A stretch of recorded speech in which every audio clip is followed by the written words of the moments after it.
Hello and welcome back to the ACCSS for Season 10 of the Championship Series. We are going to be watching the bronze and gold splits tonight as we have our race here in Silverstone. I am joined in I am Roy Weller and I am joined in the commentary box by Rookie Tier's very own Stephen Tutt. Welcome, Hello. Stephen. Hello, excited to be here. So we're going to quickly go over and check in with our drivers who are already underway on qualifying.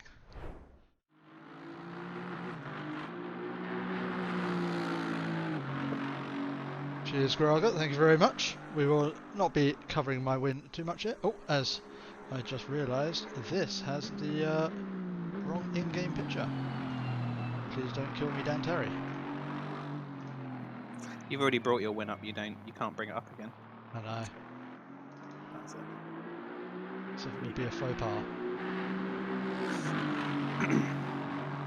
And okay, here we go. That is right. We are the Championship Series. This is no longer the 24 Hours of Spa, as we sit with our current fastest rookie, Eric Strom, in the Aston Martin. But just as we say that, Martin Turner puts in a quicker lap, as does Kevin Nordemir. And we also have Marko Kozik setting a quicker lap. So the rookies here starting to find their pace. We've got Kozik, our first of the drivers, to dip into the 159s with a 159.95. So in case you're new and living under a rock, all of the rookies will go out for 15 minutes, and then all of the bronzes will go out for 15 minutes, and then all the golds will go out for 15 minutes. That's right, and it does give the gold drivers a little bit of an advantage, as I believe we're still got a bit of a not quite an optimum track at the moment, just getting rubbered in, but the bronze tier drivers will be, being nice and friendly for our gold split drivers and laying down some extra rubber so that they can go extra quick at the end of the session. See, not all the pace advantage of the higher split drivers comes down to their ability. No, equal playing field for the bronzes. Let's see, is anyone on an improving lap right now? And one person who looks like he is Eric Strom. Yeah, some safe laps, some laps on the cold track. I would expect faster times at the end of this 15 minutes. Say that, Strom, as soon as we switch over to him, seems to suffer the commentator's curse and disappear right off track. So let's see if we can find someone who's going quicker now. It does seem to be, well, our two at the top are going quicker, both Kozik and Nordemir, currently about half a second up on their previous best. So unfortunately, just coming to him twitching in that Lexus on the corner.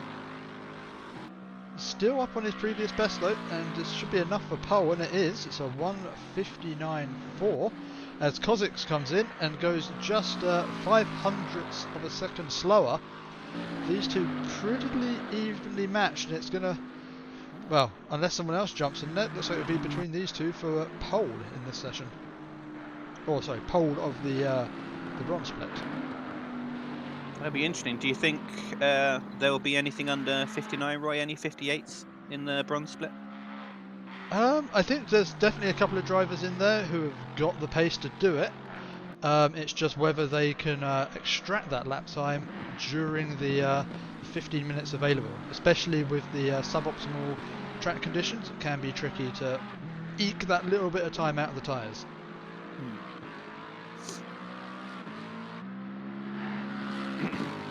One driver we did know was going quickly in the practice sessions before this was Adam Burks in the Racing Aston Martin.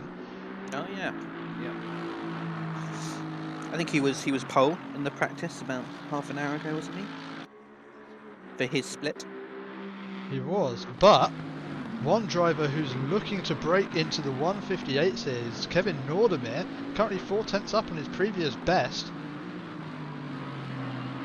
There's every chance he could be the first of our drivers to get that 158.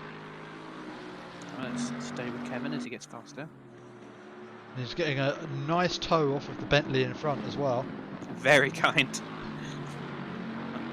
And it's a very good corner there from Kevin. He's just got the final corner to navigate. Losing a little bit of time through there, and oh, is that an invalidation there just on the last corner? And loses all of the time he had as well, so perhaps a little bit of commentator's curse coming there. Might have been a little bit of dirty air as he was going around those two fast corners behind the Bentley. The one person who's going quicker now is Adam Burks, who's just set a 1:59.8 and is starting to bring those lap times down. He was faster than that in practice. Yeah, he was one of the few bronze drivers who did manage to put in a 1:58 on the practice server. Don't know how long he'd been in there for, but needs to try and find that again. That would, unless the track conditions are wildly different, that would say he's got a lot of time left. I would expect so, but another driver who's on a quick lap at the moment is Kozik. Already in just the first sector alone has already found a third of a second. And currently sitting on a 1:59.3. Could this be the first of our 1:58s? Oh. We don't mean to bring another commentator's curse. Always running it right up to the limit of the curb there, and it feels corner by corner, gaining time. It feels quick, doesn't it? Like Kevin getting on the way.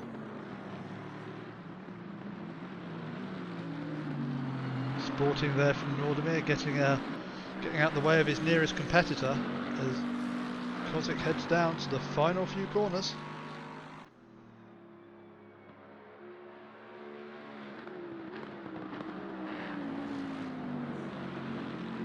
The loop just needs to be careful not to run the line like Nordemir did, but looks like he's getting a decent exit. He's not running too wide there, perhaps losing a little bit of time, but keeping it nice and safe, not wanting to throw away what he's gained. This is going to be a quick one. It is a 1:58.9. Oof. The gauntlet has been well and truly thrown down.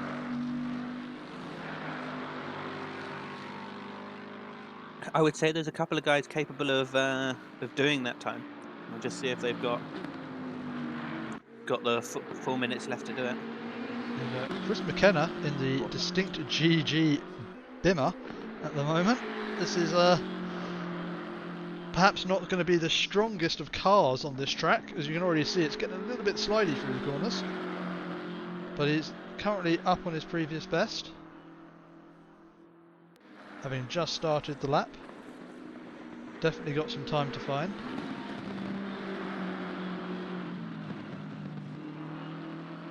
Silverstone's one of those tracks where you get a lot of your pace you're going to have to find through practice and just getting consistent on this track. It's not one of the ones where you can just throw it into the corner. You have to have a rhythm to it, which comes through just repetition. As McKenna runs wide there, and that's going to be an invalid lap.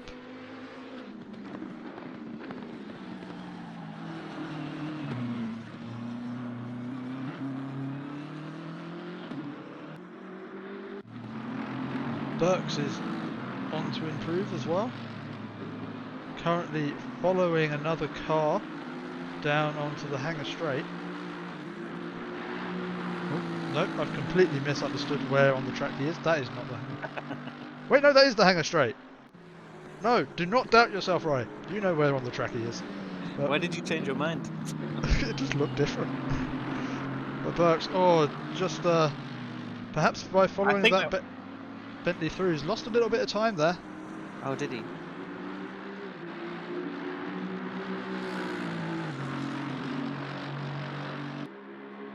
Yeah, Vado, what are you doing in chat? You've still got 2 minutes to be setting a lap time. There's always someone, isn't there, in all the leagues that we do. It's like there's always one person who's racing in chat all the time. I don't know how they do it.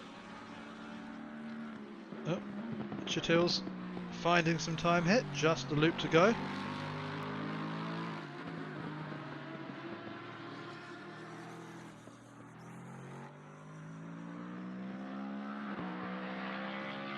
Just needs to get good exit. Comes down to the line. That's P7 for Château at the moment.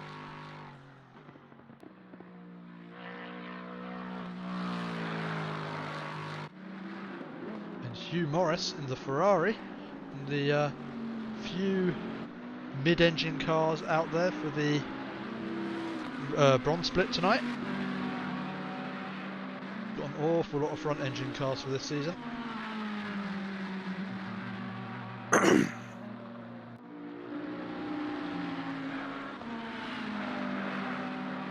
He does improve up to a just over 2 minutes. He's gonna want to try and break into those 159s.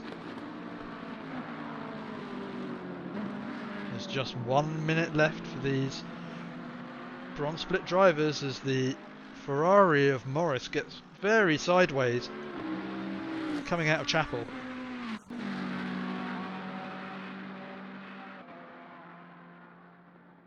So the rules are, if they start their lap before 15, they're still allowed to finish it? Yep, if it started before the 15-minute mark, they can go on and finish that lap. I have to say, in my race, wasn't sure of the rules, despite reading them. I just dived into the pits before 15, just in case. Yeah, you'll know for next time. Morris is on a decent lap here, currently 3/10 up on his previous best. This will be his last opportunity to put a lap on the board. Yes, hopefully no restart today. Oh, wow, manages to keep it inside track limits, but that is not going to be quick for Morris. That tyre was on the white line. That was a nice bit of car control there, but has just thrown away about 3/10 of a second. Potentially just the, the dirty air from the back of that Bentley hurtling through the corner.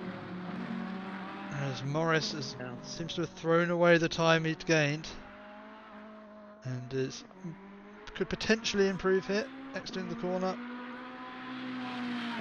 Don't think it's going to be enough to move him up. It's going to be a couple of thousandths if anything.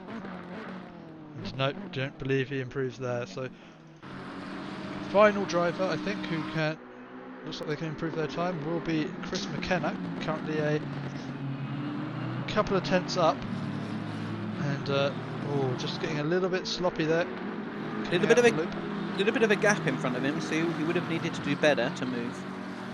And actually, someone else jumped into that gap by the looks of things. That was Liam Galvin just jumping up ahead. There's the the bronze drivers will return to the pit lane and allow the gold split drivers to set their times. I'm surprised. I expected a couple to be a bit quicker in the bronze. Maybe the cold track, different weather.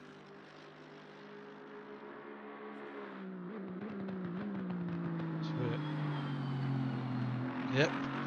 Yeah, that's the thing we want to see. Are we going to see a 57 from the gold split? I definitely think some of these drivers have it in them. There's always people who get placed and then practice, and those are the people that could have a chance of running away or being quicker than expected. And with the gold split, there are some supremely quick but unlucky people in the gold split.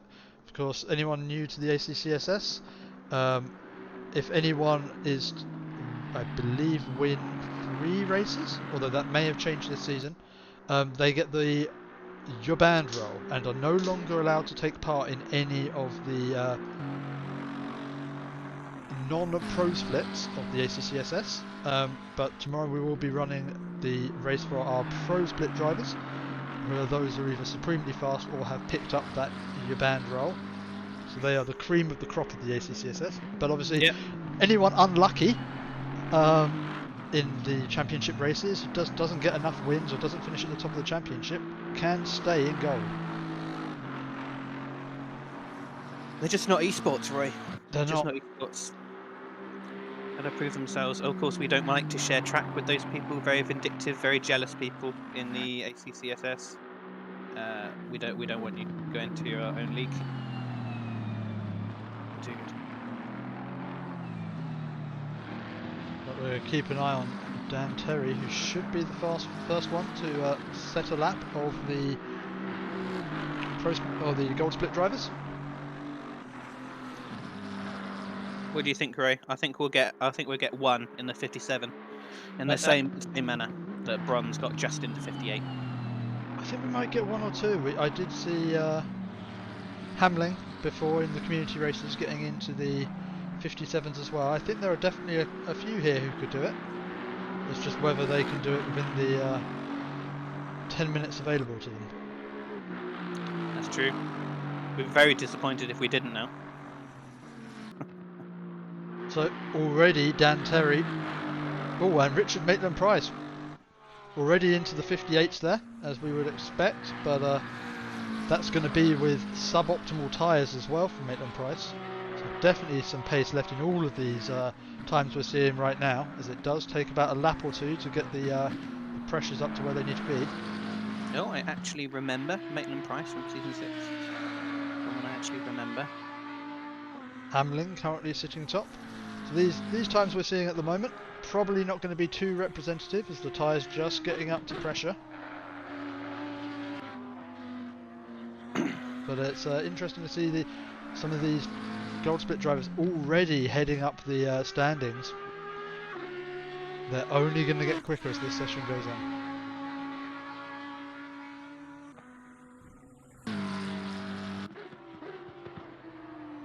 Hamlin, 58.6. Maitland-Price is on for a quicker lap at the moment. Not quite looking like a 157 yet, as he takes a lot of dirt there in the McLaren. Not a car that likes to run off track.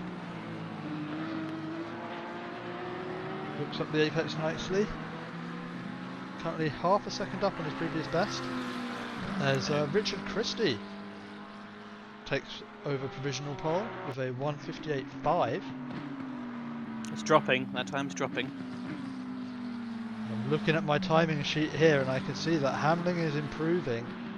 If he keeps this delta he's got at the moment, it's potentially enough for a 157 early in the session. We'll watch as Maitland-Price crosses the line. And it's provisional pole so far for Maitland-Price, a 158.2. Tumbling that time.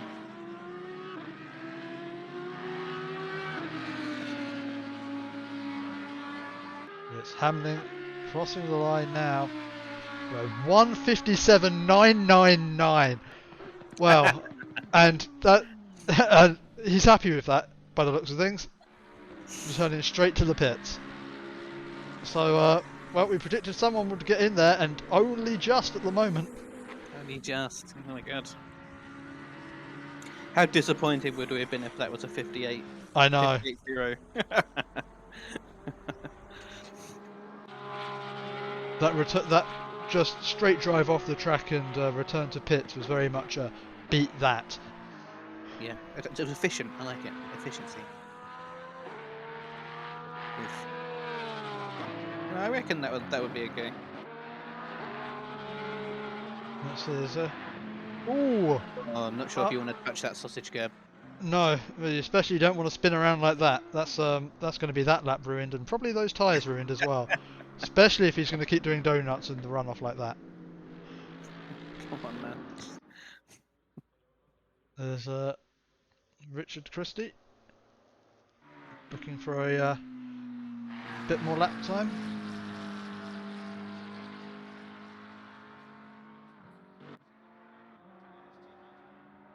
It's coming through Maggots and Beckett's. And into Chapel.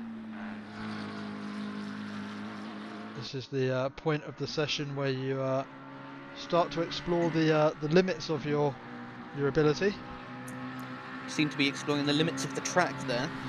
Yeah, absolutely. Sometimes you need to do that, and that is, wow, that is as close to the edge of the track as you can get. Very good awareness of the width of his car.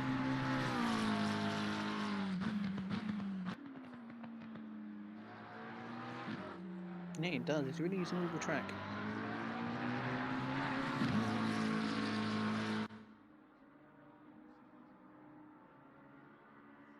Certainly looking quick. You listen to the engine there. So it sounded like just a little bit of a lift going through Abbey. It's looking like it could be an improvement, but not going to be challenging Hamlin for pole just yet.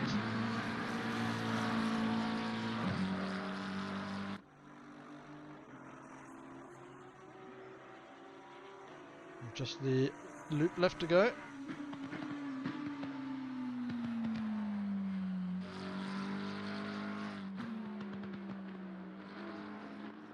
Can't remember, what was pole in silver, Ray? Pole in silver was a 1:58.5.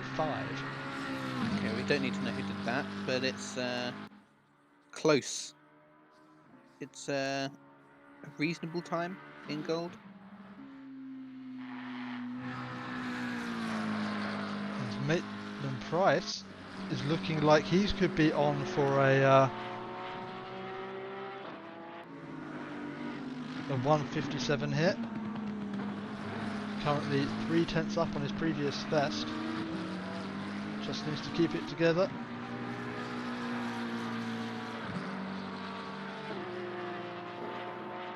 It's looking good. Corner by corner, the delta is as takes as So Rob, yeah. all of the curb on the inside there. Does Maitland Price really just trying to wring out every little bit of performance from the car and the track.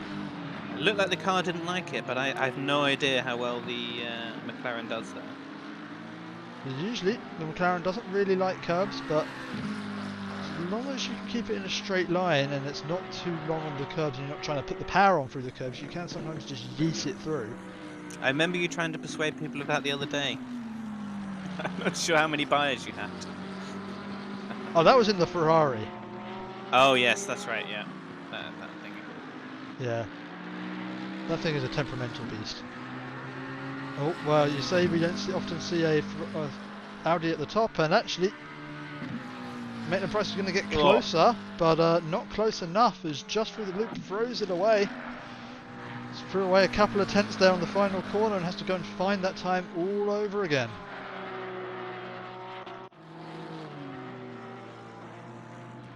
We check back in with Zaransky.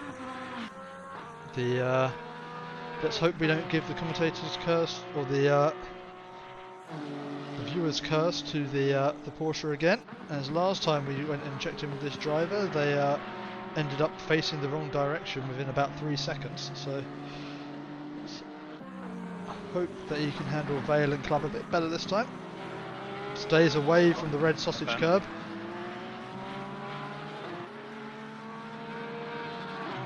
Should be able to find some time.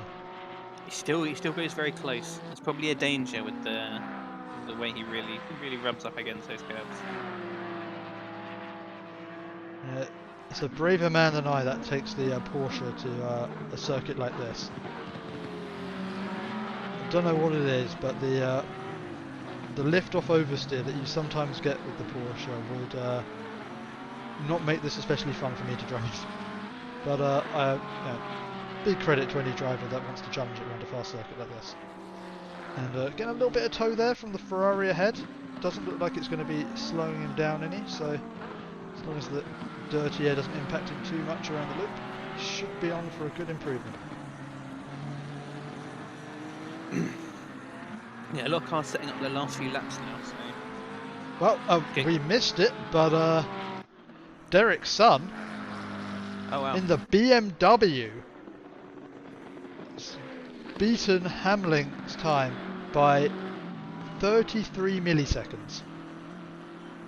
Hamlin back out on track as well, and Sun, I'm not sure if he's invalidated this lap, but is actually already up through the first sector by a tenth of a second. In the dying minutes of this qualifying session, people are starting to find their pace. We've caught every pole lap. And he's run wide there. People are calling for immediate ban. I'm not sure that's how it works.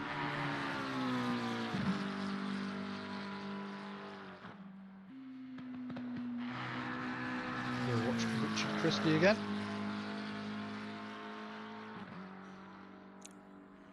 Nearly every gold driver currently out on track trying to get their last lap in. Yep, this is when the car is at its best. So the track is at its best. And the last few minutes, or final minute of the session, this is going to be, for the most of these drivers, the lap that they're on now is going to be their final chance.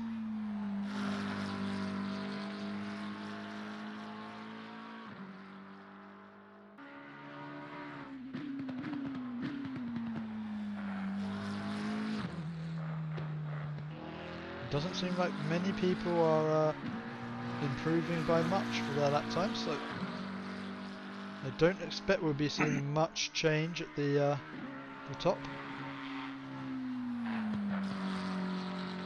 Already 4 drivers back in the pits. And Maitland Price will be returning to the pits. I thought would be the first of our drivers to see the checkered flag, but obviously a small mistake there and opts to go back to the pit lane. So we'll keep an eye on Hamlin. He's just trying to find a bit more time. But doesn't look like he's going to find it. Currently 2 tenths down and not much of the lap left to find it. No, not taking an optimum line there. He knows he's not there. So the last person, I think, who's going to be improving their time is Richard Christie. Currently 2 tenths up on their previous best. It's going to be close to a 1. Oh, it's close. But it's a good third position there for Richard Christie. Solid final lap.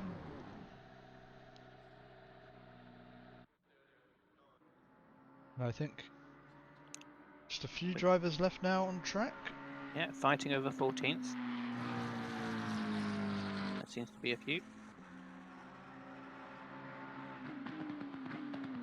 Mark Bunyan in the Cal Mason inspired McLaren livery by the looks of things.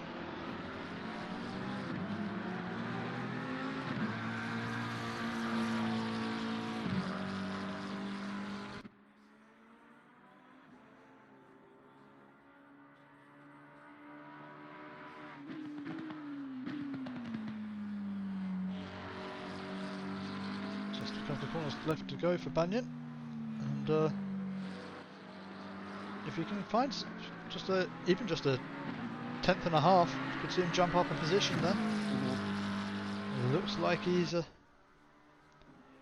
got it. Oh, and jumps up a couple of positions into P8. So good final run there from Bunyan.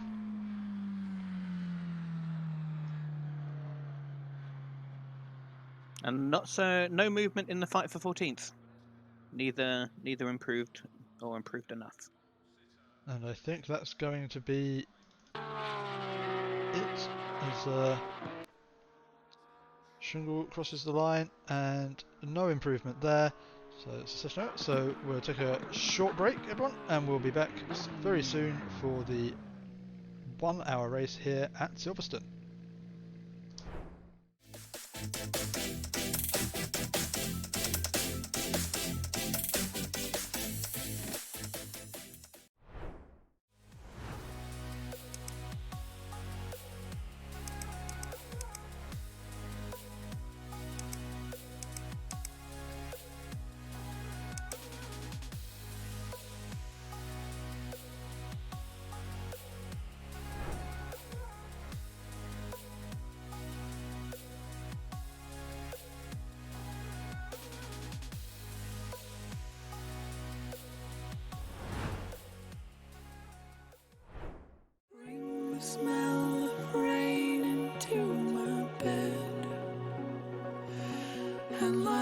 so close to me. You could be inside my head. Maybe it's a once in a lifetime kind of thing. To feel the kind of magic that your love brings.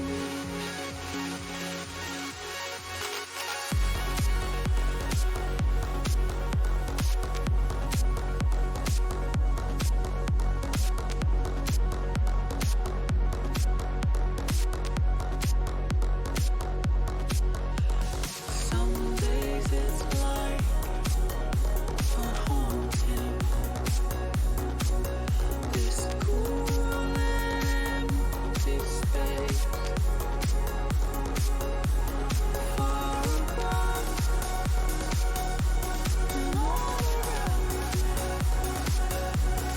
When I start to miss your face.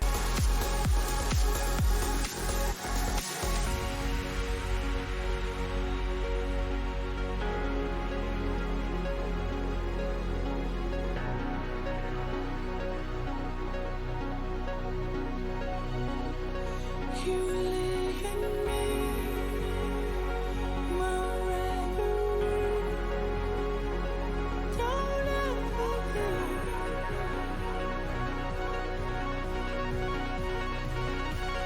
You live in me, my reverie.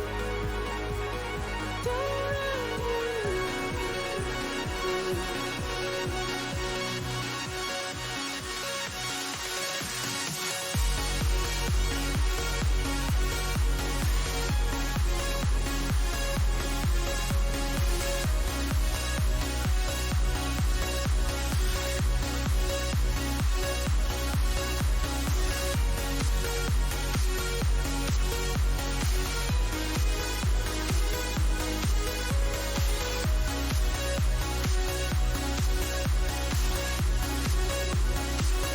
You live in me,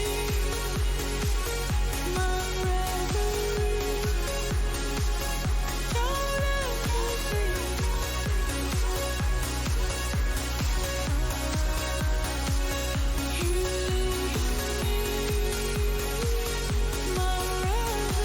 live in me, my reverie. Don't ever leave. You live in me, my reverie. Don't ever leave.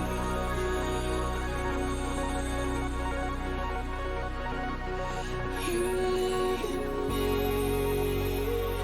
my reverie. Don't ever leave me.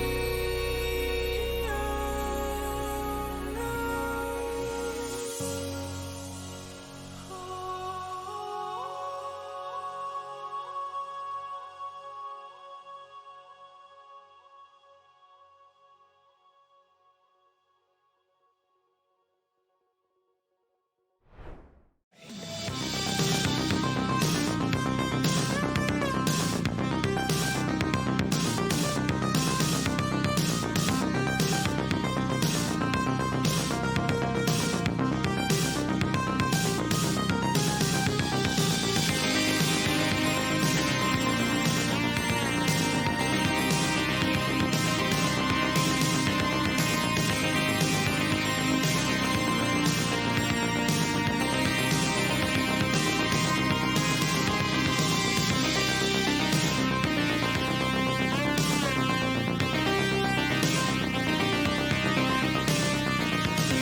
So right, yeah.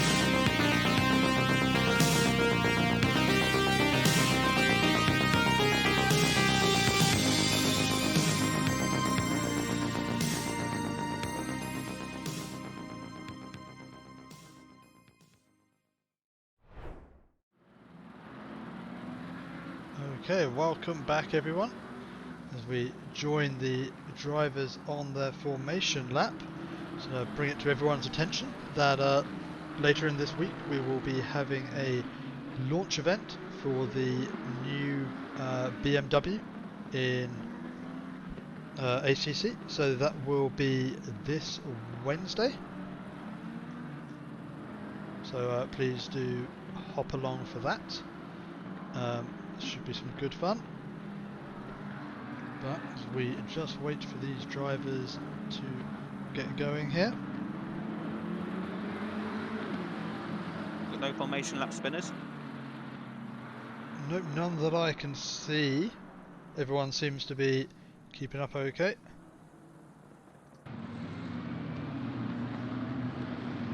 As we form up the grid. At the start of this race, drivers get themselves side by side.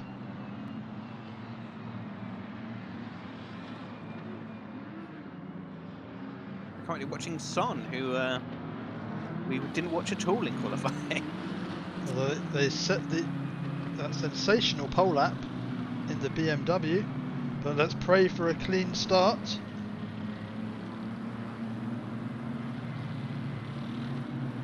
Yeah, let's pray for a clean start. As we get underway here, as we wait for the green flag, so the drivers come up to the line now. And we have a green flag and we are underway here at Silverstone. It's a good start from Sun. Doesn't seem to be under any pressure from Hamlin behind. We'll check in with the leader of the bronze split, who seems to be under a little bit more pressure as the pack is surrounding him. But is clearing away and has got 3 gold split drivers behind. Rear gunning for him, so that should be quite comfortable. Well, certainly a cleaner start than our race the other day. Yes, there can be no doubt of that. As Fabini moves up, and so I think there may well be a pile up in the back. Let's go back and see if we can see what's happened there.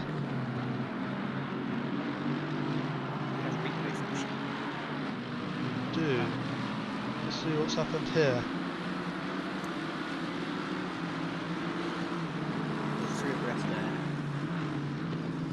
Oh! Oh! And the car at the front that got tapped managed to hold on. Oh, and that is a bad rejoin there. Oh, that is quite the chaos. One will keep the stewards busy for a bit. Yeah. They were almost rubbing their hands together, but fortunately, yeah, the stewards thought they'd got away with that one, but nope, their job is not going to be quite that easy tonight. But Hamlin keeping Sun honest. It's quite interesting. We've got a BMW and an Audi at the front of the race at Silverstone. A rare occasion that you can say that. We've got Richard Christie behind in a McLaren and Dan Terry behind that in a Aston Martin, which is a bit more the cars you'd expect to see up at the front in the Silverstone race.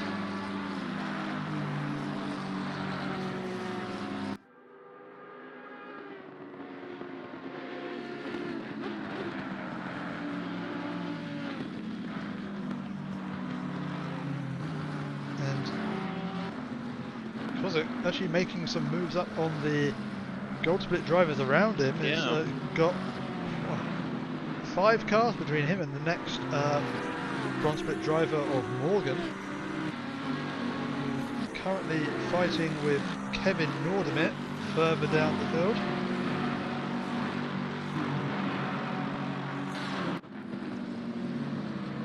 the split being a lot very clear in the gold bronze race.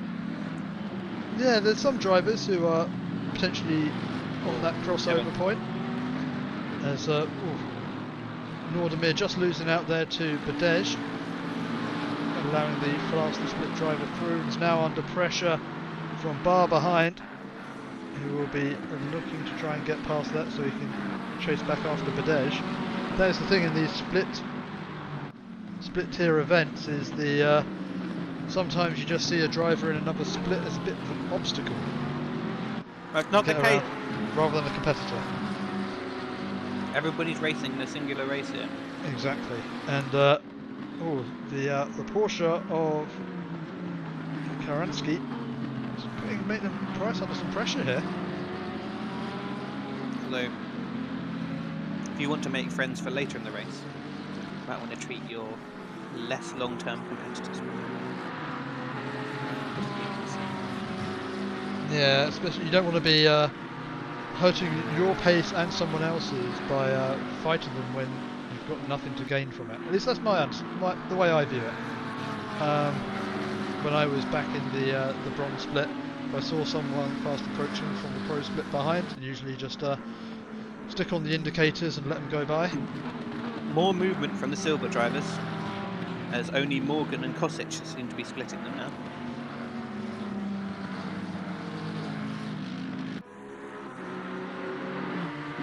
We've got Badej and Bar passing them. And we'll point out we have got a few, after the incidents earlier on, we have got a few of the gold split drivers quite far down in the field. We've got... Oh yeah, I see Silver and gold. Yeah, Tirala in the Carlos team Ferrari. We have Coleman in the Aston Martin, and Paulik, who we saw involved in that incident earlier on, quite far down the order, along with Sander Toth. So they'll be looking to make their way up the field throughout this race, I would imagine. And not sure what's happened to Adam Burks, but in the pit lane already, the pit window open. It's either an early pit stop or there's been some sort of incident for Burks.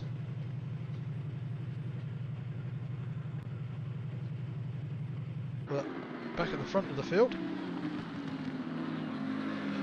Hamling is still keeping with Sun at the front. Oh, Sun getting a little bit out of his fast line there. Still, you can't follow too closely.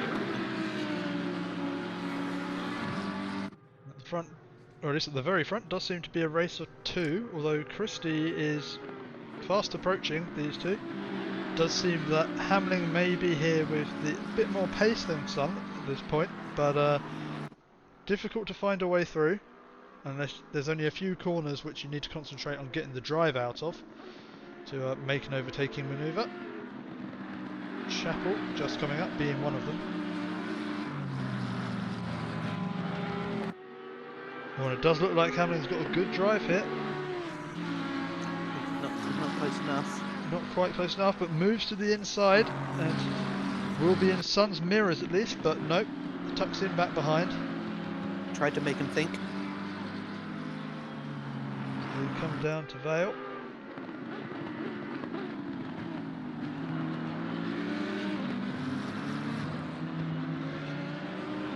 Flop.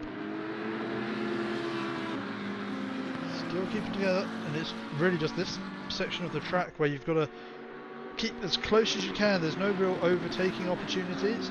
These corners are far too fast to really go side by side through.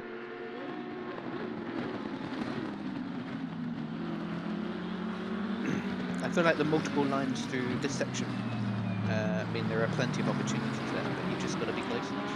Yeah, it's all about getting the exit here down onto the hanger straight. And Hamlin does seem to have the better drive out of the corner, but I think the BMW potentially just with just a little bit more power in the mid-range down the straight, which means the Audi can't quite catch up. Oh, and Hamlin's got a good exit here.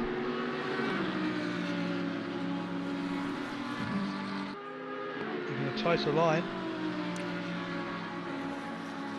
No, still too far back. Now he has the job of trying to stay close in the S's. It's always scary coming through here, too close behind another car, as you never quite know if their braking point's going to be different to yours. Although I suppose in the gold split, it's maybe a little bit more consistent and equalised between the drivers.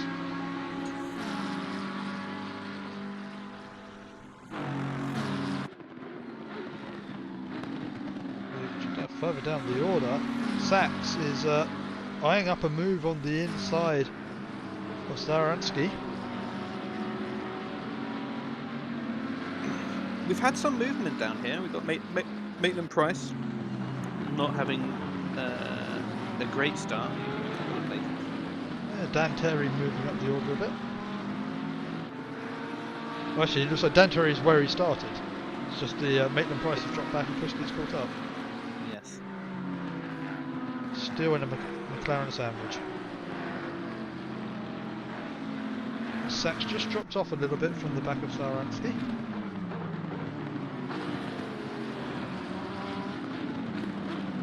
The lead bronze driver is under pressure from Romain Fabini. Rubber Diggy Rapids. Shout out to the Four Lions film there. Oh, and Fabini's got a good run here. Doesn't opt to go for the move up the inside. Probably wise. It looks like Kosic is unlucky. We've got potentially an incident down here at the back. Just to see what's happened here. Oh, as Ferrari gets very wayward. So side by side. Oh, just a little bit of door banging, and the BMW gets bumped out wide.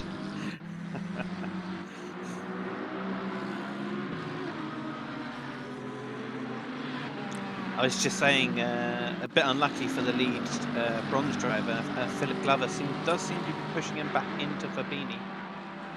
Oh, that is Paul Glover, the commentary team's very own. Oh, as that was a car off the track as these two went past. Not quite sure who that was there. Potentially see what's happened here with car number 79.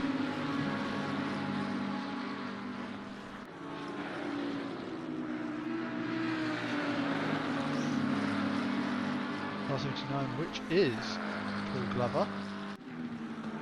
Commentary zone, apparently. Oh! Oh dear. Oh. Just, yep, okay, quite nicely getting out of the way there. It's very well done.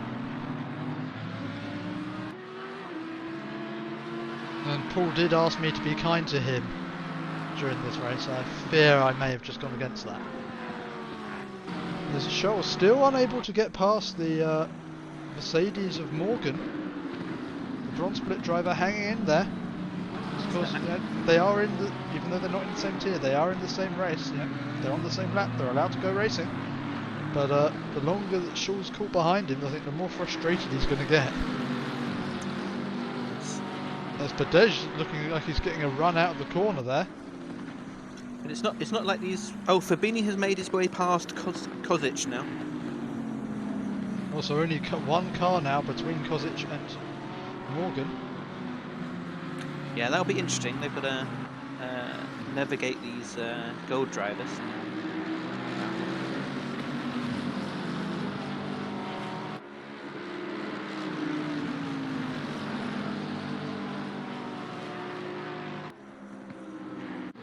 Further down the field, Hugh Morris, after the spin we saw earlier, caught onto the, oh sorry, not spin, the contact with, I think it was the BMW of Chris McKenna, is now back up right on the back of Chris McKenna.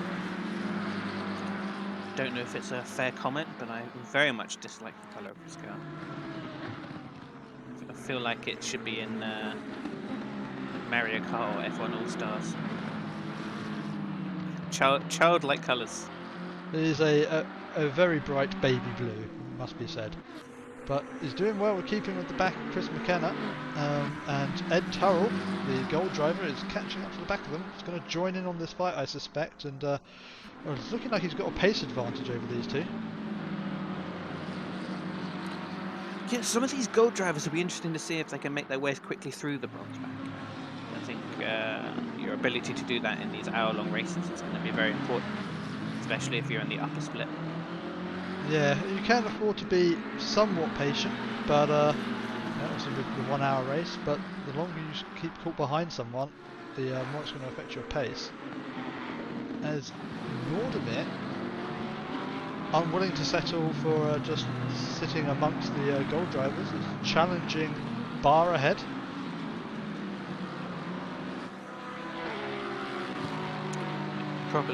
He probably saw Morgan disappear into the distance up the road.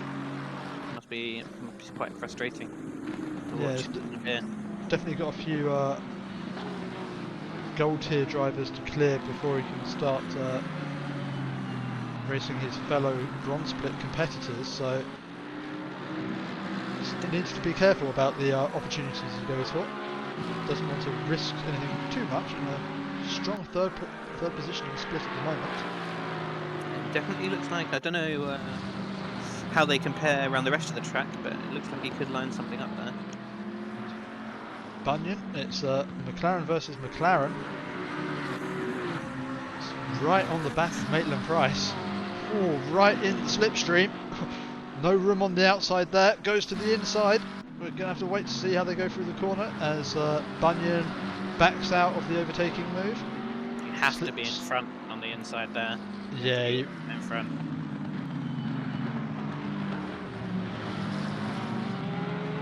Oh, it looks like Bunyan's got the better drive out of Club. Oh, it's going to be side by side. They go into Abbey. He's not going to get the slipstream of the car in front. Side by side. Oof. Very nearly a repeat of Hamilton and Max there, but Bunyan just backs out of it. Before anyone corrects me, yes, I do realise that was a different corner.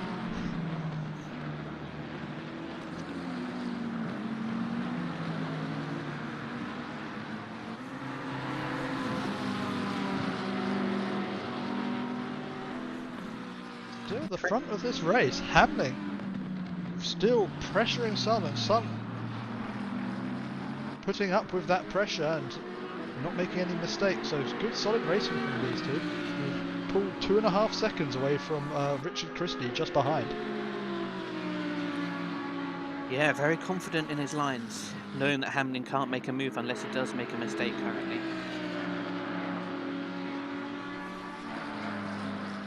With such a long pit window, there's going to be some interesting strategy to play out here.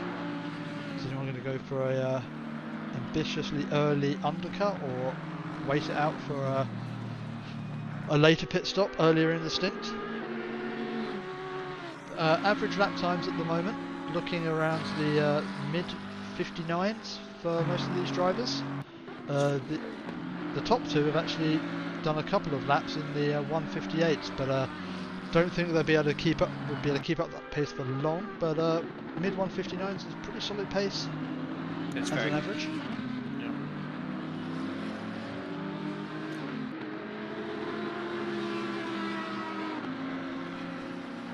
Seems to be a good train behind Maitland-Price there. As Glover has just got the move made on Nordemir. Nordemir is looking if he can get the place back. Let's go back and take a look and see how he... Oh, it was a bit too late on that one. We just saw from the same angle we saw it before. Apologies. So Glover making his way up the field after that spin and potential damage we saw earlier. Doesn't look like anyone has taken a pit stop yet, at least not of the front runners. Obviously we saw Burks was in the pit lane earlier. Is there a race department podcast? There is indeed, and Mr. Paul Glover is one of the people on that podcast. So a little bit of self-promotion coming there from Paul Glover.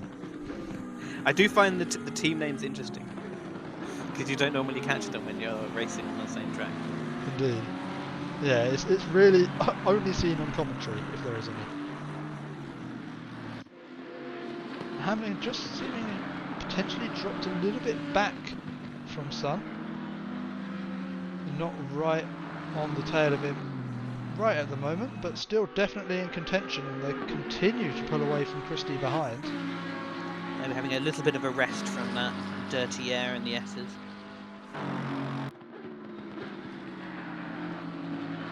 I always find dirty air very stressful. We see there Bunyan with the 5-second time penalty. And that is for avoidable contact on lap 1.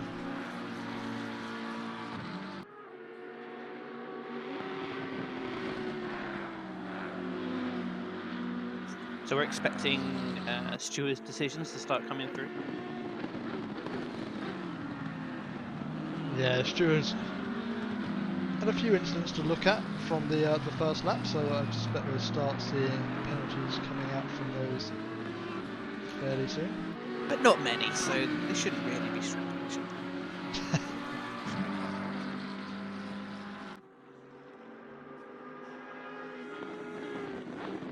Yeah, it does look like Hamlin's having a little bit of a rest from driving against the rear bumper of that BMW in front.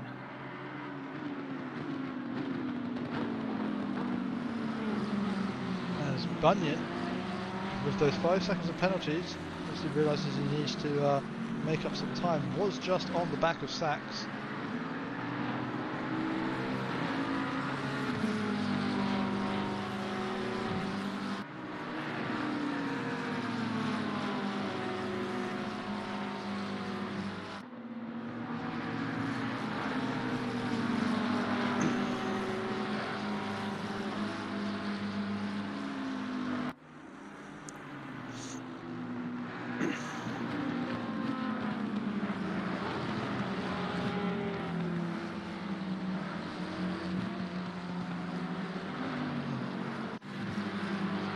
Further down the field, Ed Turrell in the Loki Simsport McLaren is trying to make his way past these bronze split drivers. He's actually been stuck there for a reasonable amount of time. Yeah, this has been a queue that hasn't changed. We've got most of the race behind Nordemir. There's actually Nordemir's in the pit lane. Ah, we got a pitter at the bottom as well. Chatterjee early. 10-second penalty to 55. Aspinall. That was for causing a collision on lap 2.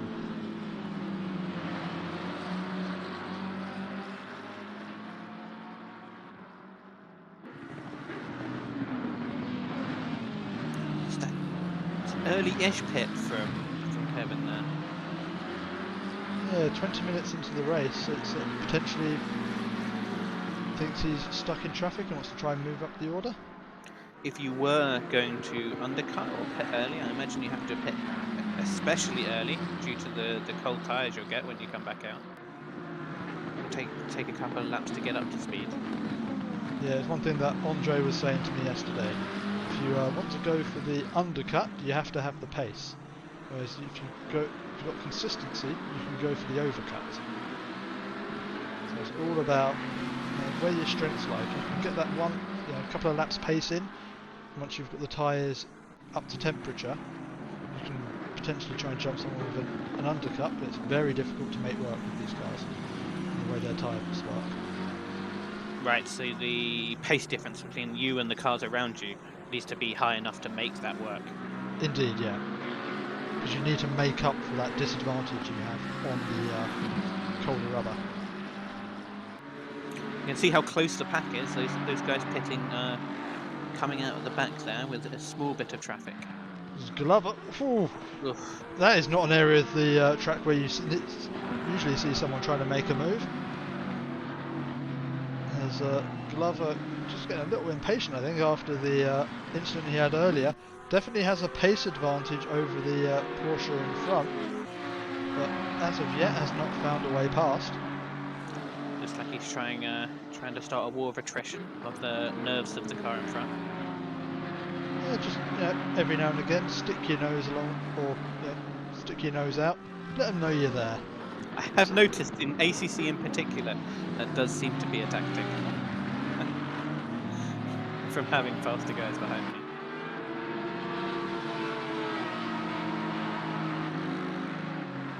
There's Glover still just having a look. Not quite close enough to have a go there, but getting in into the Porsche's mirrors. Just letting him know he's there. Not quite close enough to take the advantage here. It looks like he's under pressure himself now. Yeah, from the bronze driver of Genlac. Yeah. Third running currently on track. There's a penalty comes up for car 107. That is for avoidable contact on lap 2.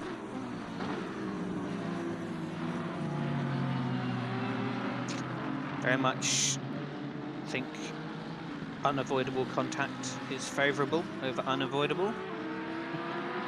Or avoided contact is even better.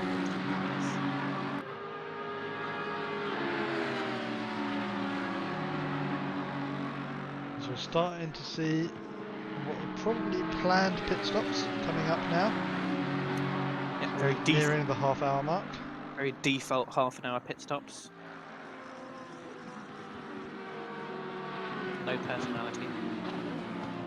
Of course, with the some of the pit stop timing, it can also come down to the fact that if you find yourself stuck behind what you believe is a slower car, sometimes it is just worth diving in and trying to find yourself some clean air. These cars and these trains will probably not be driving at their full pace. Go.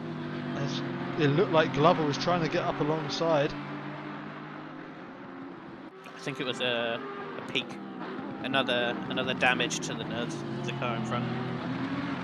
And every time he does it though, it brings that Ferrari behind closer and closer, and he needs to be careful that he doesn't fall back down here. As he hits the sausage. Oh, you can. He had to rescue the car there. And that allows the takes the fire out of his attack against Barr and puts him behind the Ferrari of Jelinek. He's now having to defend from Peter Ward.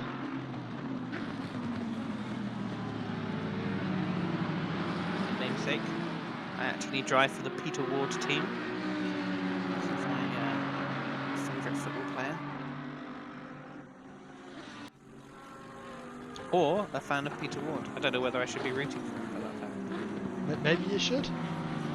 Although you are going to be competing against him in the GT series on Monday, so maybe not. That's true, yeah. His team are the ones that we could potentially beat. Probably not. Also, he beat me in Series 6. So. Turrell is super close to Norris now, but still not found a way through. And Turrell, usually quite a quick driver, must be getting more and more frustrated, just stuck behind that Ferrari. Yes.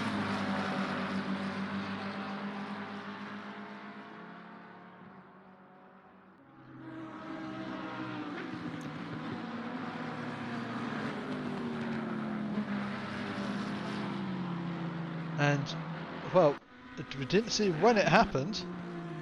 Oh, Hamlin made his way past. Hamlin has made his way past into the lead of this race. 3 seconds. And Son has had a little moment there. Yeah, surely. I do believe so. And Son now is under pressure from Richard Christie in McLaren. Maybe still hot tyres from whatever happened there. It's a shame we missed it. Son's been so consistent so far. Having a car within half a second of him for most of the race.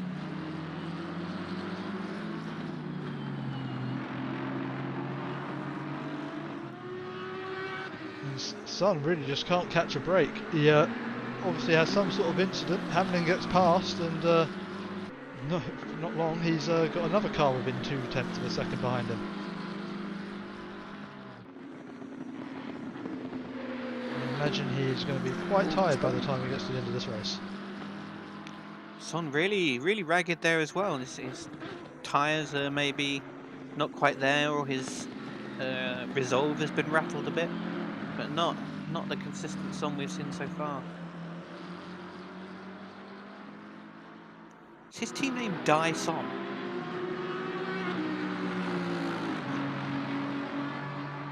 Didn't catch that. I'll have to go back and have a look at that soon. Not sure what that self-inflection is. There's Peter Ward in the pit limiter stuck on Aston Martin. We've all had it. He's still putting pressure on Paul Glover. Currently running P4 in the bronze split standings. Although I think a couple of those bronze split drivers have pitted so far, so we'll have to wait and see how that all shakes out. We've got a gold Terry serving Oh, in. as a stop-go 30 for Dan Terry. Speeding in the pit lane, one has to imagine. Oh, painful for Dan Terry. Of ACCSimSeries. The head honcho is, he's going to feel the pain of that one. Very naughty. To do a little bit more practice, a little bit more reading of the rules, maybe.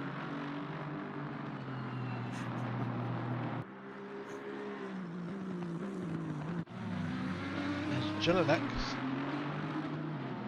after making his way past Paul Glover, is now himself on the back of Barr, and the bronze split driver having a good performance today. Really representing bronze right now. So is Kozic, who has stayed in his train so far.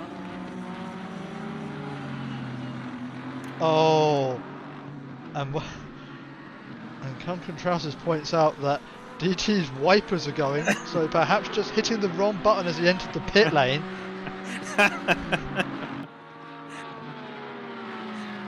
Take a look at DT. Let's see if we... Maybe he's using the wipers to wipe his eyes. Oh, there we go. Yep, wipers still going. No, he's just using the wipers to wipe his eyes after that stop-go incident.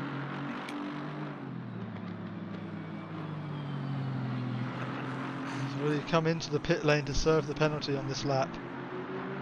Yep, here he comes. Very sad. And that's his chances of a decent score in this race gone. Pro written on the back, unfortunately. We'll quickly go in and check in with someone else here and Leave him to his shame. yeah, not wallow in his shame for too long. Peter Ward. Still up there. We have to wait and see. We did have Nordemir running in third in the bronze split. Still got clean air. He's got clean air. He's got a couple of pitted bronze split drivers in front of him, Chatterjee and Morgan. The last lap of And his Aspinall. being his fastest so far.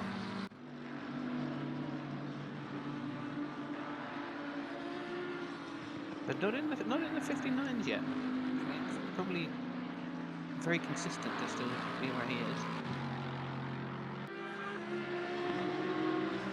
But we'll see soon when the rest of the field pits where he's going to shuffle into the order.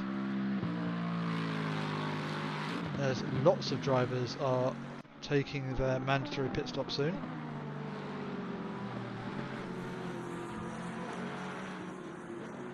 As Morris, relieved of the pressure of Turrell behind him, is now chasing down Sarrazin. Oh, actually no, is jumping into the pit lane. Obviously feels like he's being held up there, or has run out of fuel. But oh, actually someone has taken out the pit entry speed limit sign. Well, hopefully no one was using that to try and work out where they needed to get below the speed limit. That is gone. Daniel Montero. Remember him being a quick driver from a couple of seasons ago in the... he was in the... No, he was in in Tier 6 in Season 6. He was, yes. He was in our tier. Climbed up a long way since then. I think he walked that split, if I remember correctly. It's now on the back of Charles.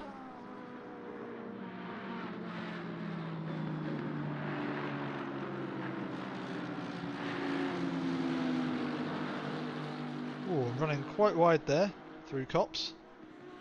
We head down into Maggots and Beckett's.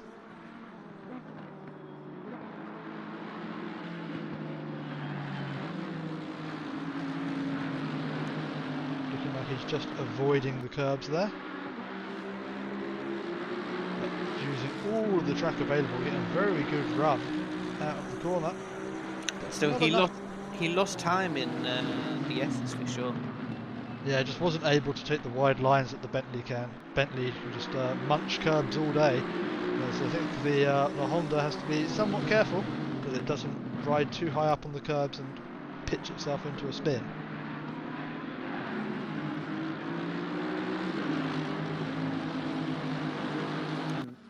Unnecessarily inside line there, I think. All the cars in front taking the wider line for speed onto the straight. Just behind these, it's Morgan up behind Bell.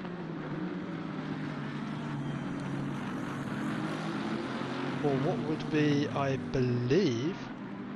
Oh, actually, nope, that is... Bell has not pitted yet, so... There's a pace difference in those cars, and I think Morgan's going to want to get past Bell fairly quickly to not be held up. Or trying to follow in the slipstream, but I think Bell is just letting Morgan past. He realises that he's on a different pit strategy and doesn't want to be slowing them both down. But behind these, Charles and Montero side by side. Charles just ahead now, yeah, not quite the room there. But Montero back on the attack, and with Bell just in front of them. A very close train here. The slower driver could end up getting involved in this one, as Montero takes to the runoff, and Bell not really interested in fighting any of these guys. No, Bell obviously realising that he's still yet to make his pit stop, not got the pace of these cars, and maybe just wanting to preserve his own pace. Knows that he's racing others down in the bronze tier when he does eventually make his pit stop. Yeah, risk nothing. Doesn't want to risk anything. Good strategic call there, probably from Bell. Since losing his position, Son has lost more time to Hamlin in front, who's slowly eking out his lead. He is indeed, but then Son has, at least at the moment, got a little bit of a gap behind him and can just concentrate on himself for now. Maitland Price still yet to pit, I believe, from second place. The driver who was putting him under so much pressure earlier on. Still two of the bronze split drivers yet to pit, although Sorenson's in the pit right now, but Peter Ward going for the mega overcut. Maybe he is worried about his pit limiter getting stuck on and wants to leave it as late as possible to dive into the pit lane. Pit fear. Pit lane fear. That's probably what it is. So yeah, not many running long at the moment. Maybe not many brought enough fuel. Yeah, obviously running this late into the race does come with its disadvantages. You do have to carry an awful lot of fuel at the start, but it does mean once you pit and you're on those fresh tyres, you do take less life out of them and you can be pushing for the final stint if you really want to.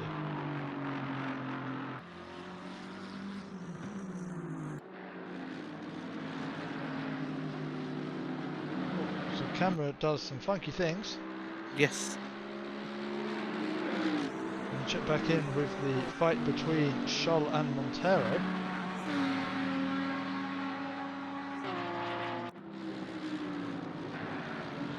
And Montero still yet to find a way past, but Scholl is now catching on to the back of Morgan in the bronze split.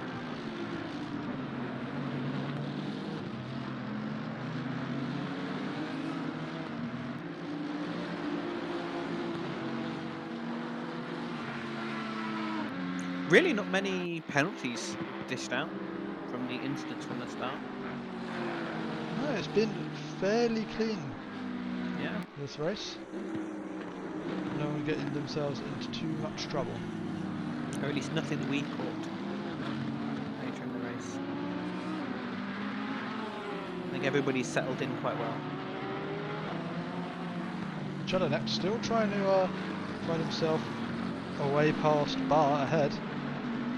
And, well, we didn't catch it, but Glover has made it past both of these after being overtaken by Jelinek earlier, potentially in the as the pit stops played out. Obviously, so much time you can gain in this sim by getting your pit stop just right. And Paul Glover up into P15 in the overall standings. Yeah, doing those less than 2 minute laps. As he had confidence in his pace. Yeah, and consistent there. His last lap, just 3/100ths of a second of his best. So obviously finding his comfort level in the Audi, a car that he said he was struggling with a bit earlier in the week, but now definitely found his footing and is just carrying on going. And if we check back in with Hamling's still got what we believe to be the net lead. Yep. It was only 26 seconds behind Maitland-Price, who is going to have to spend at least 30 seconds in the pit lane. Obviously, takes longer to drive through there as well, so ends up being about, I think, 55 seconds overall, including the stop. But we'll keep an eye on Maitland-Price, who's just coming into their box now. Oh, just believe that must be coming down to go into their pit box. Yeah, it must be. Yeah, there we go. Right at the end. So he's in his box now, and I believe Hamlin is just about to drive past, and he does. We just saw Maitland-Price sitting there in the pit lane. So that is the Audi of Hamlin back into the lead. Once the timing tower does update, we also have Peter Ward in the pit lane. So we'll keep an eye on Peter, who's currently top of the bronze drivers as it stands, but yes, out of sequence with the pit stops at the moment. He was around where SR Surzen was when he pitted. Yeah, so let's see. We've got Jelinek currently running P3, just coming out of the loop now, and Peter Ward is underway. So this could have been a very, very well played overcut from Ward here, as he's exiting the pit lane. And I believe Jelinek is about to just come around the corner behind him. Oh, well done. That's a lot of places with that overcut. Oh, no, is that the... Oh wait, who's this? Is that the Mercedes of Hershey? I'm trying... So that is Morgan. I think... Is this... We'll try and find out... Yep, so that is the fight behind them between Jelinek and Nordemir. We can see, so that is P3. So he's jumped at least 2 cars. That is a great jump from Ward. That's good. Not panicking when people like Kevin behind him pitted early. Keep doing his laps and relying on. Be consistent, and was telling me that he hadn't done much practice for this race, and if that's the kind of performance you can put in with not much practice, I'm looking forward to Monday. That's what I'm going to say. Sounds like gamesmanship to me. But check in with Jelinek and Nordemir. Now Nordemir's made his way past the Ferrari.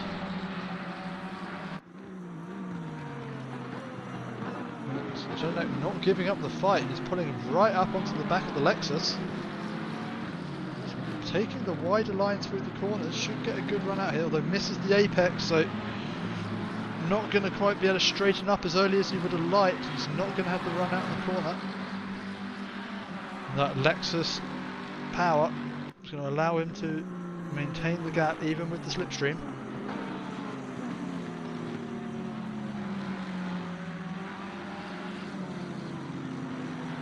So Nordemir holding P4 in the bronze standings so far, and John in P5. Do you think he's still waiting for Peter Ward to pit? Well, he'd be sorely disappointed if he believes that's still the case. But further up the field, Glover now, obviously with the pit stops having been made now into P14, is pressuring the back of Montero.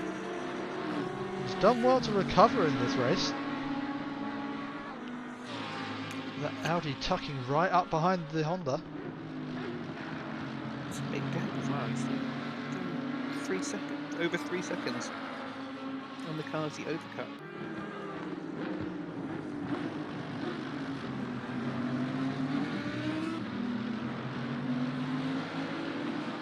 So Paul Glover was in an incident, right?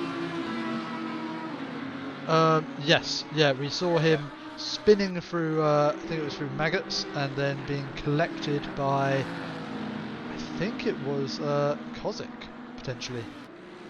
But Kozik obviously didn't pick up too much damage from that, was able to keep on going. Yeah, that's why we're finding him coming up to cars and recovering. Probably still on his recovery drive currently.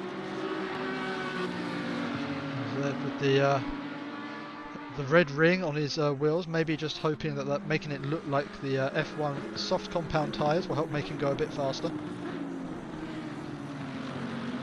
Red makes you go faster. And he's got plenty of go faster stripes on that Audi as well, so. Any awk will tell you.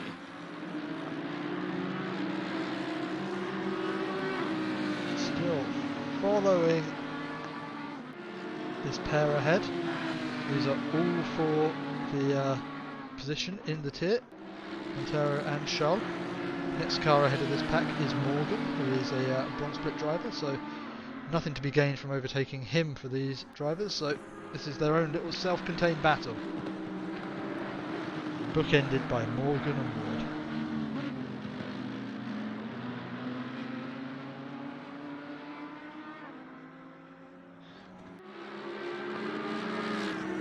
And behind this bunch, the fight for the lead of the... sorry, not the lead, for 4th place in the bronze standings continues. Jelinek still chasing down Nordemir. This Is not able to pull away yet. This has been an extremely consistent train of cars before and after the pit stops.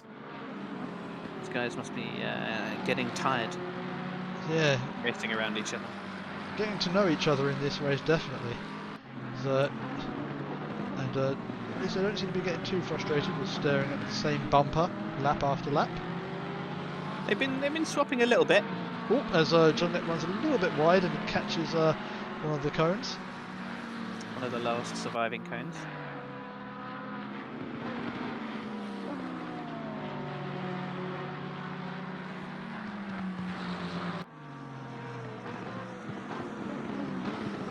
Seems like all these guys have been chasing Bar the whole time. Yeah, it does look like Bar potentially just... well, as is a weird phenomenon with the Porsche, as the fuel burns off the car, it gets less and less stable, as the fuel tank is actually a good counterbalance to that rear engine. Right. So as the race goes on, the Porsche usually gets a little bit more difficult to control. You can see there the back just kicking around every now and again, and Bar doing well to keep it under control. That could be quite a fun car to drive. Yeah, it's definitely one I want to try out at some point. Don't quite have the bravery to jump in it just yet. No, I think he might need one of those masochists. Glover, as close as he's been on the back of... well, actually he's made it past Montero and is now challenging Scholl. Really missed that.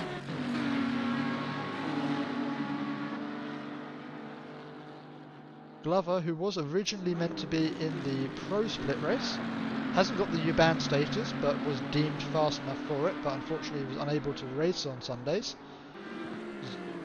Showing why that was the case is, Scholl puts in a... bit of push in there. yeah. As That's a tough defence there from Scholl, but it has compromised his line through these corners. It's given Glover the opportunity to come on the attack. He's not finding the way past, but Scholl having to take quite a tight line into Abbey. It's giving Glover the run. Oh, he's looking left, looking right, and Glover making Scholl take the tighter lines. Scholl really trying to push Glover through. Glover takes to the inside. Respectable room given. Yeah, giving him no turn in there at all.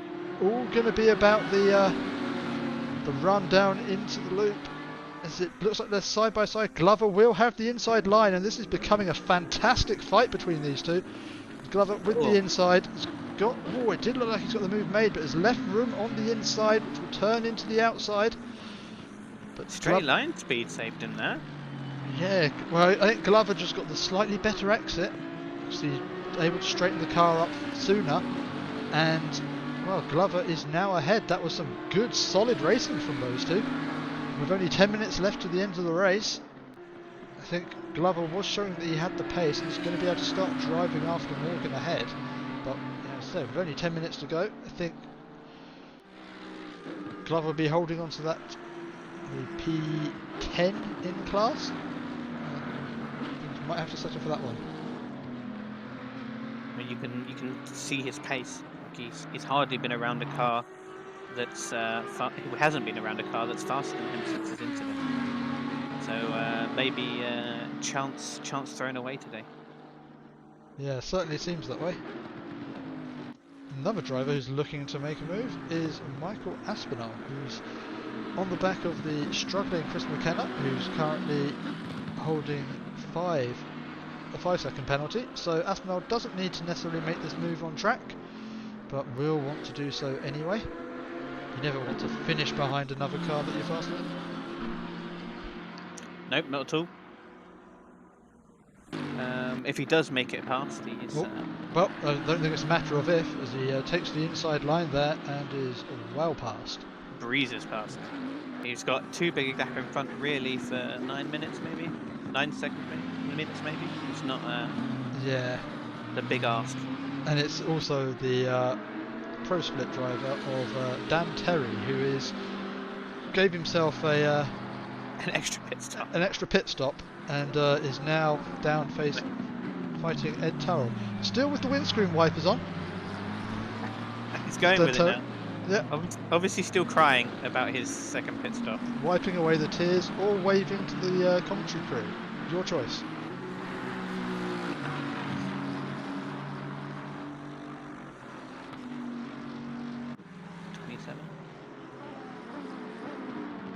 Car number 27. That is Bogathir Willek down in a P34.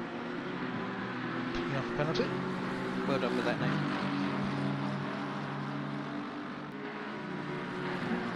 So what does that mean for Willek? Who's behind him with that 10 seconds?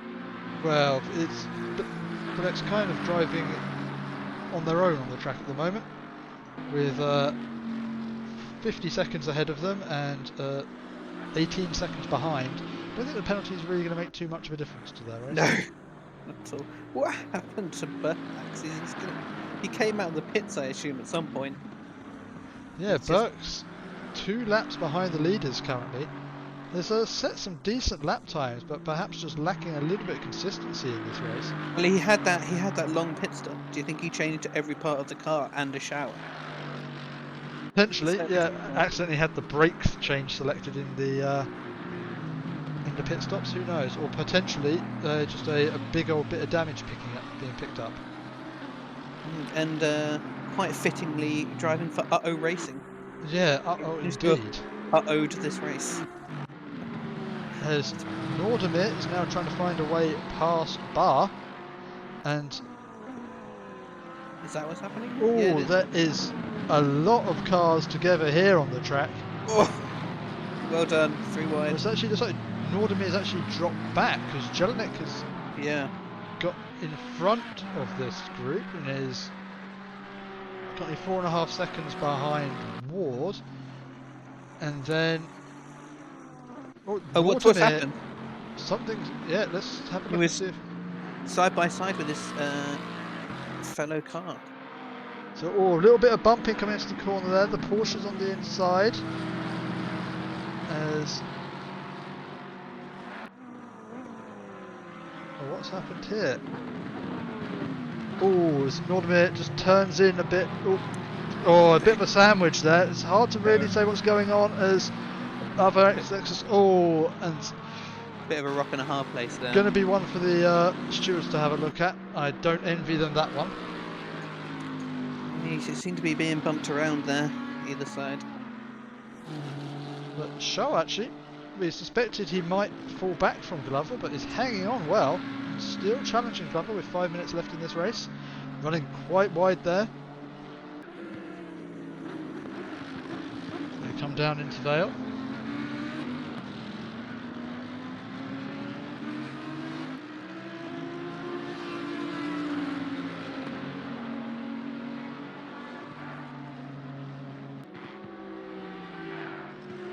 There's 5 minutes left. It looks like all the action will be in the middle. At the back and the front, there seems to be a settled gap.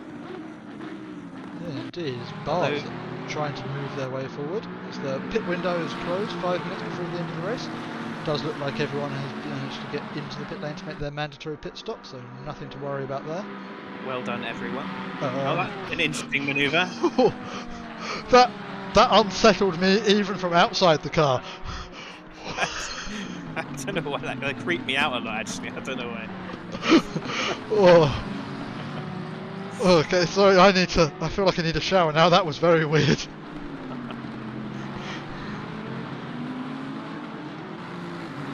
Check back in with Dan Terry, who hopefully has a better connection and won't go disappearing through the floor. He's currently on the back of Saracen. It seems to be this is the new mid pack. Oh, there's Dan Terry taking. Oh, a very nice line through. Has he done that? It's well, there's the Aston's ability to eat the curbs there has allowed him to take a very, very tight line through the corner. Have they got the penalties for car 27 correct? Seems like it. 10 seconds for causing a penalty, causing a collision. So.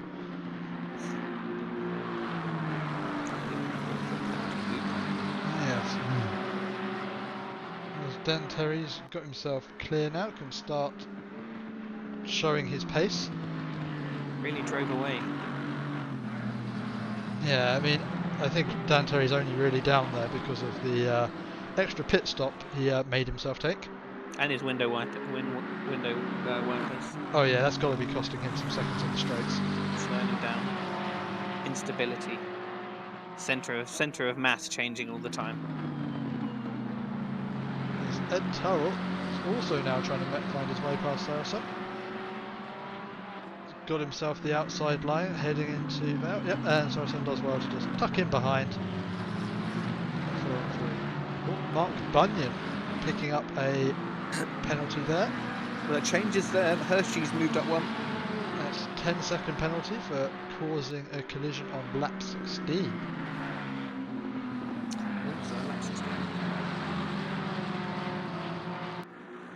Currently on lap 28, so stewards making sure they're doing their diligence there on those investigations. Some of them take longer. Some still under pressure from Christie, who is wow, really trying to make it look like he's going to go for a dive. You're a bit far back for that one, Christie, unless you're just trying to cool your brakes down. Potentially running closed ducts there and wanting to run in the clean air to get some air over his brake pads. Or have a look. Sometimes you lose the track while following a car. It's nice to have a look at the corner of your approach. And it's been a fairly dominant race for Hamling, who has set a 1:58.5 as their best lap of this race. It's a very solid race lap. Of course, we don't know what happened with Son when he lost his 3 seconds, but ever since then, Hamlin has been like a car unleashed and slowly eked away.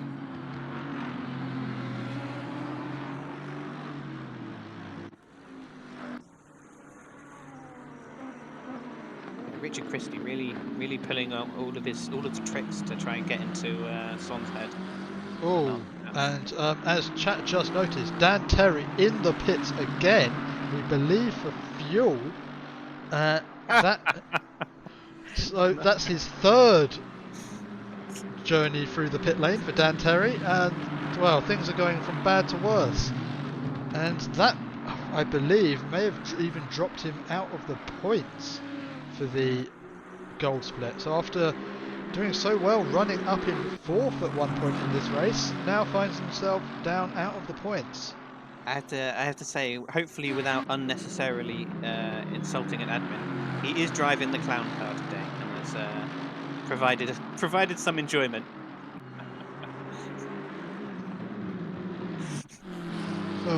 We'll see if there's any retribution coming your way for that comment. As Richard Christie, as close as he's ever been to the back of Son.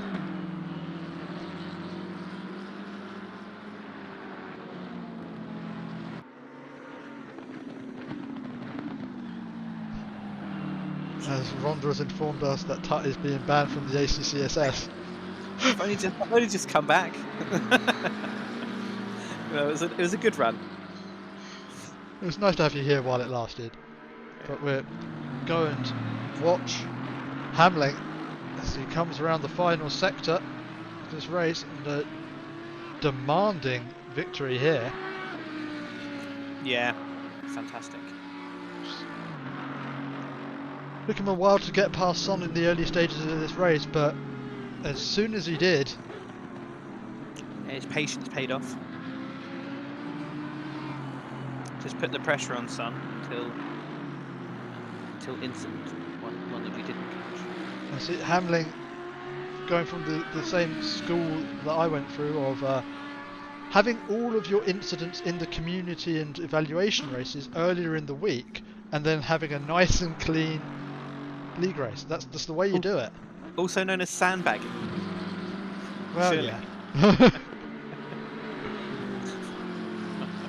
As Son comes through to finish second, and Christie in third, and Son taking a very tight line through the first corner on his victory lap, and trading a little bit of paint with the barrier.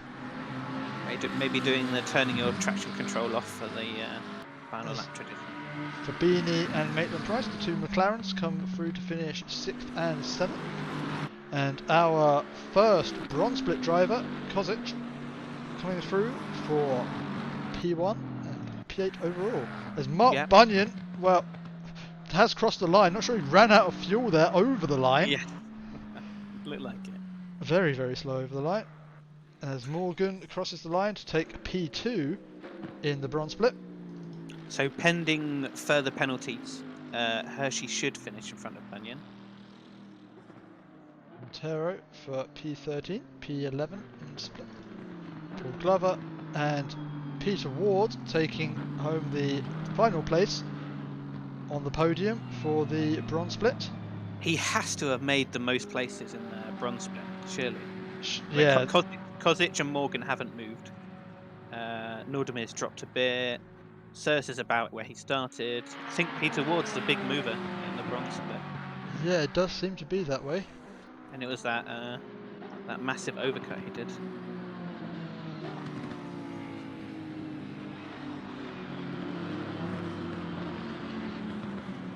Waldemir coming home in P8 in split, I believe. It's harder to count now. And then Dan Terry in a very lonely P26 after a very incident-packed race. Oh, thank you for watching, everyone. Please do come back to watch the Pro Split race tomorrow, which will be hosted by Gareth Ronda, I believe. And all remains to say thank you, Stephen, for joining me here in the commentary box tonight. Thank you for having me. I will maybe see you next week, maybe not. We'll see. But thank you very much for watching, everyone, and have a lovely evening. Good night.